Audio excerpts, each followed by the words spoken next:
नमस्कार, अभय न्यूज के आज के बुलेटिन में मैं सिमरन तिरवार आपका हार्दिक स्वागत करती हूँ। चलिए देखते हैं शहर की प्रमुख खबरें। अभय न्यूज के इस बुलेटिन के प्रायोजक हैं इंदिरालय हाईलैंड। शहर की प्राइम लोकेशन पर प्लॉट्स और मकानों की शानदार श्रृंखला CHL अपोलो अस्पताल के सामने हरी फाटक रोड, उज्जैन। तो देर किस बात की, आइए करें अपने घर का सपना पूरा। सिर्फ 21,000 रुपये में कराएं बुकिंग। 6 और 7 सितंबर की रात हमालवाड़ी इलाके में चाय की दुकान पर हुए गैंगवार के मामले में पुलिस ने दोनों पक्षों के 6 आरोपियों को गिरफ्तार कर लिया है। बुधवार को पुलिस अधिकारियों ने बाकायदा एक प्रेस कॉन्फ्रेंस कर आरोपियों की गिरफ्तारी की जानकारी सार्वजनिक की। इस प्रेस कॉन्फ्रेंस में खुद पुलिस अधिकारियों ने स्वीकार किया कि रात 1:30 बजे दुर्लभ कश्यप मौलाना की चाय की दुकान पर सिगरेट लेने पहुंचा था। पुलिस अधिकारियों से यह सवाल जरूर किया जाना चाहिए कि रात 1:30 बजे मौलाना की दुकान सिगरेट वालों के लिए खुली कैसे थी। सामान्य आदमी की दुकानें तो आप रात 11 बजे ही डंडे फटकार कर बंद करवा देते हैं, फिर रात 1:30 बजे इस इलाके में हथियारबंद बदमाशों का जमावड़ा कैसे हुआ। बहरहाल दुर्लभ कश्यप की हत्या के मामले में पुलिस ने 6 अपराधियों के खिलाफ प्रकरण दर्ज किया है, जिनमें से 2 राजा पिता शफी निवासी 40 क्वार्टर और भूरा पिता नूर मोहम्मद निवासी हेलावाड़ी को गिरफ्तार कर लिया है। एक आरोपी शहनवाज फिलहाल घायल है और इंदौर में भर्ती है। दूसरे पक्ष से भी पुलिस ने मारे गए दुर्लभ कश्यप सहित 6 युवकों को आरोपी बनाया है। इनमें से एक दुर्लभ मारा जा चुका है, 4 गिरफ्तार हैं जबकि एक फरार है। 4 गिरफ्तार युवकों के नाम राजदीप निवासी अब्दालपुरा, अमित सोनी निवासी नयापुरा, अभिषेक शर्मा निवासी गीता कॉलोनी और चयन बोहरा निवासी घी गली है। Madhav arts and commerce college को अंकपात क्षेत्र में बने नए भवन में शिफ्ट किए जाने पर कांग्रेस और NSUI का विरोध लगातार दूसरे दिन भी जारी रहा। कांग्रेस, युवक कांग्रेस और NSUI के पदाधिकारी और कार्यकर्ता बुधवार सुबह करीब 11 बजे से ही माधव कॉलेज में जमा हो गए थे। यहां राज्य सरकार और उच्च शिक्षा मंत्री डॉक्टर मोहन यादव के खिलाफ जमकर नारेबाजी की गई। कुछ देर के लिए कुछ कार्यकर्ता ज़्यादा जोश में भी आ गए थे। जिस कॉलेज के स्थानांतरण का ये विरोध कर रहे थे, उसी कॉलेज की कुर्सियों को सड़कों पर फेंक कर तोड़ दिया गया। सोशल डिस्टेंसिंग का पालन नहीं करने वाली बात हम नहीं कहेंगे, क्योंकि मोटी चमड़ियों को इससे कोई फ़र्क नहीं पड़ता। वैसे भी इस मामले में कांग्रेस हो या भाजपा, दोनों दल एक ही थाली के चट्टे बट्टे हैं। काफ़ी देर तक माधव कॉलेज के कैंपस और कैंपस के बाहर हंगामा करने वाले लोग सिर्फ हंगामा ही करते रहे और आखिरकार थक हार कर वापस लौट गए। Madhav arts and commerce college को अंकपात क्षेत्र में राम जनार्दन मंदिर के नज़दीक बने नए भवन में शिफ्ट करने और माधव कॉलेज के पुराने भवन में कालिदास गर्ल्स कॉलेज शुरू करने का निर्णय काफ़ी पुराना है। भाजपा की पिछली सरकार के आखिरी दिनों में ही इस निर्णय पर मुहर लग गई थी। बाद में कांग्रेस की सरकार आ गई, लिहाजा मामला कागज़ पर ही रुक गया था। इस प्रकरण में 2 नई जानकारियां सामने आई है। उच्च शिक्षा मंत्री डॉक्टर मोहन यादव ने मीडिया को बयान दिए हैं कि अंकपात क्षेत्र में नए भवन में साइंस लैब बनी हुई है, लिहाजा आने वाले सत्र में Madhav arts and commerce college में मैथ्स और साइंस विषय भी शुरू किए जा सकते हैं। इसका बड़ा लाभ यह होगा कि शहर में 2 ऐसे गवर्नमेंट कॉलेज हो जाएंगे जहां साइंस और मैथ्स के विषय पढ़ाए जा सकते हैं। गवर्नमेंट साइंस कॉलेज हमारे यहाँ पहले से है। एक और जानकारी यह है कि माधव कॉलेज के कैंपस में जब कालिदास गर्ल्स कॉलेज की शुरुआत होगी, तब यहाँ साइंस विषय वाली छात्राओं के लिए नए सिरे से लैब बनाना पड़ेगी। इसके लिए भी शासन स्तर पर प्रक्रिया शुरू हो गई है। सोयाबीन की उपज को हमारे उज्जैन जिले में पीले रोग के कारण खासा नुकसान हुआ है। एक आकलन है कि उज्जैन और तराना तहसील में उपज को 50% से ज़्यादा नुकसान हुआ है। इन तहसीलों में कई जगहों पर खेत के खेत आड़े हो गए। किसानों को खुद अपनी फसलों को काटकर आंख के हवाले करना पड़ा। कलेक्टर आशीष सिंह के निर्देश के बाद बुधवार से पूरे जिले में उपज को हुए नुकसान का सर्वे शुरू हो गया है। जिले में 609 पटवारी हलके हैं। प्रत्येक पटवारी हलके में पटवारी, ग्रामीण कृषि विस्तार अधिकारी और पंचायत सचिव के संयुक्त दल गठित कर इन्हें सर्वे कार्य का जिम्मा सौंपा गया है। सभी दलों को 1 सप्ताह के भीतर अपनी रिपोर्ट जिला मुख्यालय पर सबमिट करना है। अपने दर्शकों को बता दें कि हमारे ज़िले में अर्थव्यवस्था का मूल आधार ही सोयाबीन की उपज है। इसमें नुकसान होना यानी बाजार में रुपयों का फ्लो रुक जाना। किसानों के पास पैसा कम आएगा तो बाज़ार में ख़रीदी नहीं होगी तो बाज़ार में रौनक नहीं आएगी। आखिर किसानों की जेब में जाने वाले रुपयों से ही दुकानदार, हमाल, श्रमिक और लगभग हर तबके को लाभ मिलता है। हमारे ज़िले में लगभग 4,88,000 हेक्टेयर क्षेत्र में सोयाबीन की उपज बोई गई है। तराना और उज्जैन तहसील क्षेत्र में पीले रोग के कारण उत्पादन आधा होकर रह गया है। अन्य तहसीलों में भी अच्छा खासा नुकसान हुआ है। जल सेवा स्कूल अशोकनगर के पास से मंगलवार रात आपूर्ति विभाग के अमले ने एक टेम्पो से 12 क्विंटल 70 किलो चावल जब्त किया है। उक्त चावल को 21 कट्टों में भरकर इंदिरा नगर में रहने वाला कमलेश भदौरिया यहां लेकर पहुंचा था। अशोकनगर में व्यापारी मनीष खत्री को इस चावल का सौदा किया जाना था। कमलेश भदौरिया की कृषि उपज मंडी के मुख्य गेट के सामने फुटकर अनाज की दुकान है। उसने आपूर्ति विभाग के अधिकारियों को बताया है कि उसके यहाँ कई लोग राशन में मिला चावल बेच कर गए थे। लोगों से खरीदा गया ये चावल इकट्ठा किया और इसके बाद उसे बड़े व्यापारी को बेचने आया था। गौरतलब है कि लॉकडाउन की अवधि में राज्य सरकार ने राशन की दुकानों से प्रति व्यक्ति प्रति माह 5 किलो चावल मुफ्त बंटवाया था। मुफ्त में बटा सैकड़ों हज़ारों क्विंटल चावल और अन्य राशन बाजार में बिकने पहुंच गया। गत महीने ही जिला प्रशासन की टीम और आपूर्ति विभाग के अधिकारियों ने मक्सी रोड उद्योगपुरी के गोदाम से लगभग 400 क्विंटल चावल जब्त किया था।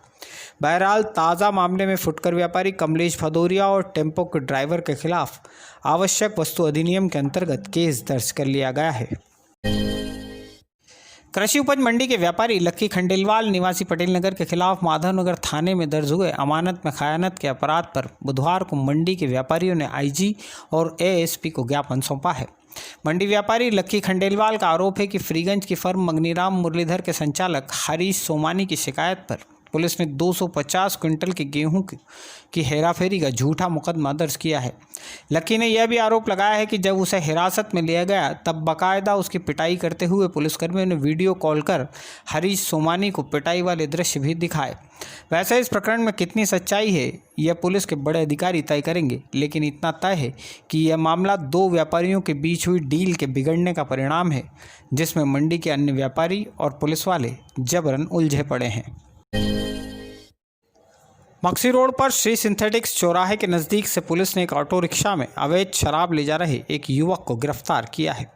आरोपी का नाम चंद्रशेखर उर्फ कालू मेडिकल पिता नंद किशोर है। चंद्रशेखर के ऑटो से पुलिस ने 17 पेटी देशी शराब जब्त की है। पुलिस ने उसका ऑटो भी जब्त कर लिया है। नगर निगम के इंजीनियर संजय खुजनेरी के इंदिरा नगर स्थित आवास पर 7 सितंबर की रात पथराव करने वाले एक आरोपी की पहचान शुभम बेंडवाल निवासी गीता कॉलोनी के रूप में की गई है। शुभम ने किसी के उकसावे में आकर यह कृत्य किया था। हिंगोरिया के नजदीक एक सड़क हादसे में मंगलवार शाम जीजा साले की मौत हो गई है। जीजा भगवान सिंह और साला मिथुन दोनों ही मोटरसाइकिल पर सवार थे। अज्ञात वाहन ने इनकी मोटरसाइकिल को टक्कर मारी है। शीतल कॉलोनी MR5 रोड पर रहने वाले रवि राठौर नामक युवक ने फांसी लगाकर आत्महत्या कर ली है। 27 साल के रवि की मां शहर भाजपा में पदाधिकारी है, जबकि उसके पिता इंदौर में काम करते हैं। रवि द्वारा आत्महत्या किए जाने का कारण साफ नहीं हो सका है।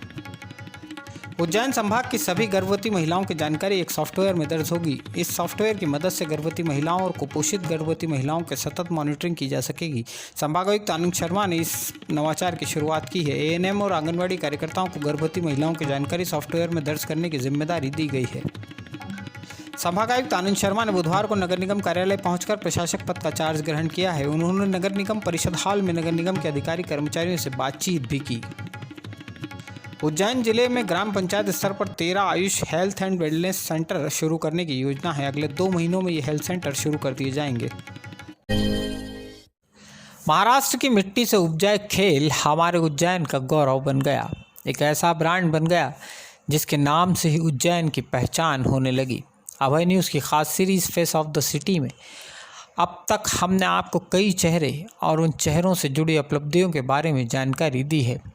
आज हम आपको अपनी इस सीरीज़ में एक ऐसे शख्स से परिचित कराने जा रहे हैं जिसके बारे में जानकारी आप दर्शकों तक पहुंचाकर हमें भी गर्व की अनुभूति हो रही है। इस शख्स की पूरी दास्तां और उपलब्धियों की फहरिस्त जानने के बाद आपको भी ज़रूर गौरव का एहसास होगा। हमारे आज के मेहमान का नाम है योगेश मालवी। जी हाँ, योगेश मालवी वही शख्स हैं जिन्हें हाल ही में भारत सरकार ने खेलों के क्षेत्र में देश के शीर्ष प्रशिक्षकों को दिया जाने वाला सबसे प्रतिष्ठित द्रोणाचार्य अवार्ड प्रदान किया है। वर्चुअल समारोह के जरिए खुद देश के राष्ट्रपति रामनाथ कोविंद ने योगेश मालवी को यह अवार्ड प्रदान किया। द्रोणाचार्य अवार्ड मिलने के बाद राज्य सरकार ने योगेश मालवीय को स्टेट मलखम्ब कोच बनाने की भी घोषणा की है। इसके अलावा उज्जैन नगर निगम ने उन्हें 2.5 लाख रुपए सम्मान निधि प्रदान करने का फैसला किया है। मलखम्ब के खेल में उज्जैन को पूरे देश में ख्याति दिलाने वाले योगेश मालवीय का संघर्ष भी कम कड़ा नहीं रहा है। गुदरी चौराहे पर योगेश का पैतृक निवास है। पिता की महाकाल मंदिर रोड पर कपड़ों की प्रेस की दुकान थी। 3 भाई बहनों के बीच दूसरे नंबर के योगेश बचपन में केवल शौकिया तौर पर ही अच्युतानंद गुरु की व्यायामशाला में पहुंचे और यहां मलखम्ब की प्रैक्टिस करने लगे। योगेश मालवीय की इस खेल के प्रति रुचि बढ़ती गई और इसके साथ ही बढ़ती गई उनकी उपलब्धियों की फहरिस्त। बतौर खिलाड़ी योगेश ने 6 बार नेशनल खेलकर 6 सिल्वर और 2 ब्रॉन्ज मेडल हासिल किए। मलखम्ब, योगासन और कबड्डी में विक्रम यूनिवर्सिटी में कई मेडल उन्होंने प्राप्त किए हैं। कबड्डी में तो योगेश के प्रतिनिधित्व वाली टीम सब जूनियर वर्ग में नेशनल तक पहुंची। बतौर कोच भी योगेश मालवीय की मेहनत का परिणाम उनके शिष्यों की उपलब्धियों में झलकता है। योगेश मालवीय द्वारा तैयार किए गए कई विद्यार्थी मलखम्ब के खेल में नेशनल तक खेल चुके हैं। 2 विद्यार्थियों को मध्य प्रदेश का प्रतिष्ठित खेल पुरस्कार विक्रम अवार्ड और 1 को विश्वामित्र अवार्ड मिल चुका है। बतौर कोच 2010 में मध्य प्रदेश सरकार भी योगेश मालवीय को विश्वामित्र अवार्ड प्रदान कर चुकी है। इसी वक्त प्रदेश शासन ने शाजापुर में संविदा मलखम्ब कोच के रूप में उन्हें नौकरी प्रदान की थी। आपको शायद याद होगा 2010 में टेलीविज़न के ख्यात शो इंडियाज़ गॉट टैलेंट में उज्जैन के 14 बच्चों की टीम ने विनर का खिताब जीता था। योगेश मालवीय की अगुवाई में ही हमारे उज्जैन के बच्चों को यह उपलब्धि मिली थी। इसके अलावा 2018 में गणतंत्र दिवस की मुख्य परेड में नई दिल्ली राजपथ पर चलती टेबलों पर मलखम्ब का प्रदर्शन कर योगेश मालवीय की टीम ने मेहमान के रूप में आए 10 राष्ट्राध्यक्षों को भी दांतों तले उंगलियां दबाने पर मजबूर कर दिया था।